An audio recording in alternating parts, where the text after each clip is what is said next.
Good morning, dear students. Today we are going to learn sonnet. So, dear students, before discussing sonnet, we must reflect upon poetry because sonnet is one of the forms of poetry. There are different forms of poetry like lyric, ode, elegy, dramatic monologue, and so on. So, among these different forms of poetry, sonnet is one. In simple words, a sonnet is a poem made up of 14 lines. So, first of all, let us reflect upon what is poetry or what a poem is. So, dear students, there is no foolproof answer to this question what is a poem or what is poetry. It's a very difficult question to answer what is poetry because right since the beginning, different poets, writers, critics, and academicians have given different definitions of poetry. So if we take the example of Philip Sidney, ancient poet, in his words, poetry is a speaking picture to teach and delight. So what is poetry? In his words, poetry is a speaking picture. And what does it speak of? It speaks of the reality of life. It mirrors the reality of life. And coming to the second part of this definition, to teach and delight. It reflects or it expresses the function of poetry. What is the function of poetry? The function of poetry, according to Philip Sidney, is to teach and delight. So, what does a poem do? It teaches a moral lesson to us, and it also gives us pleasure. So, poetry gives us pleasure and a moral lesson. Now, if we talk about the definition given by the poet Samuel Johnson, in his words, poetry is the art of uniting pleasure with truth. Poetry is art of uniting pleasure with truth. So, in other words, we can say that poetry is a blend or mixture of pleasure and truth. According to the famous romantic poet William Wordsworth, poetry is an overflow of powerful feelings recollected in tranquility. So, what is poetry? In the words of William Wordsworth, poetry is an expression of powerful feelings. We express our powerful feelings and emotions through poetry. So, according to his contemporary T.S. Coleridge, his contemporary poet Coleridge, in the words of Coleridge, poetry is best words in best order. Okay. If we take the example of P.B. Shelley, who is also a romantic poet, so in the words of P.B. Shelley, poetry is the record of best and happiest moments of best and happiest minds. According to the critic and poet Matthew Arnold, poetry is the criticism of life. Arnold calls poetry as the criticism of life. Then the definition, there is another definition given by the poet Edgar Allan Poe. In the words of Poe, poetry is the rhythmical creation of beauty in words. It's a creation of beauty.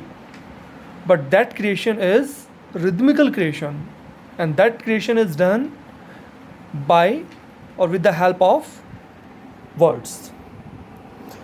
If we talk about the modern poet T.S. Eliot, who is a renowned critic as well, according to T.S. Eliot, poetry is not a turning loose of emotion, but an escape from emotion. It is not an expression of personality, rather, an escape personality. So, in his view, poetry is an organization and not expression. Poetry is an organization of ideas. What does poetry organize? It organizes ideas. So, dear students, these are the different definitions given by different poets, critics, and writers. Now, coming back to our topic of sonnet, what is a sonnet? Sonnet is one of the forms of poetry, and this poem is made up of 14 lines. In other words, sonnet is a poem of 14 lines. There are 14 lines in a poem that is termed as sonnet. You will always find 14 lines in sonnet. Now, there are two major types of sonnets. The one is Italian or Petrarchan sonnet, and the other one is English and Shakespearean sonnet. So, first of all, let us take up Italian and Petrarchan sonnet. What is Italian sonnet? So, dear students, this sonnet has been termed as Italian sonnet because it originated in Italy. That is why it has been termed as Italian sonnet. It has its origin in 13th century Italy. The poem is also termed as Petrarchan sonnet. Why it is termed so? Because it was the famous Italian poet Petrarch who popularized and made this type of poem popular in Italy. So, if you talk about Italian or Petrarchan sonnet, there are two types. The Italian sonnet is divided into two types. The one is octave and the other one is sestet.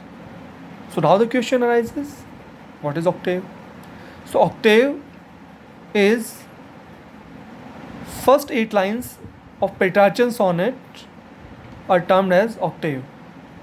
First 8 lines of Petrarchan or Italian sonnet are termed or are known as octave, and the last 6 lines are known as sestets. So dear students, the theme of Italian or Petrarchan sonnet is love and beauty. This type of poem is woven around the theme of love and beauty.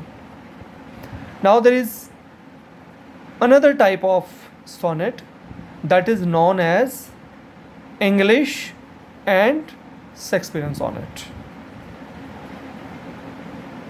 So this form of sonnet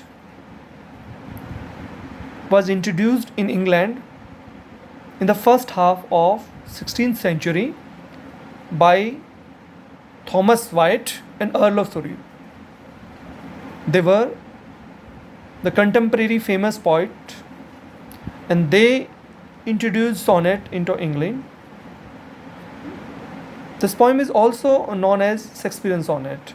And why it is known as Shakespearean sonnet? Because it was the Shakespeare who popularized this form of poetry in England. That is why the poem has been named after the name of William Shakespeare. So this sonnet, the English or Shakespearean sonnet, has quite different structure from Petrarchan or Italian sonnet. This sonnet is made up of 3 quatrains and 1 ending couplet. 3 quatrains means 1 quatrain consists of 4 lines. So it has 3 4-line stanzas and 1 ending couplet. The ending couplet is also known as volta or the turn of idea. Why? Because the quatrains proposes an idea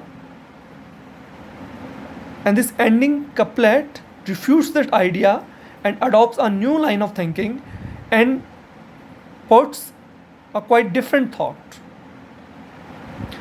This type of sonnet is written in iambic pentameter. So dear students, hope you have learned what a sonnet is. Thanks a lot.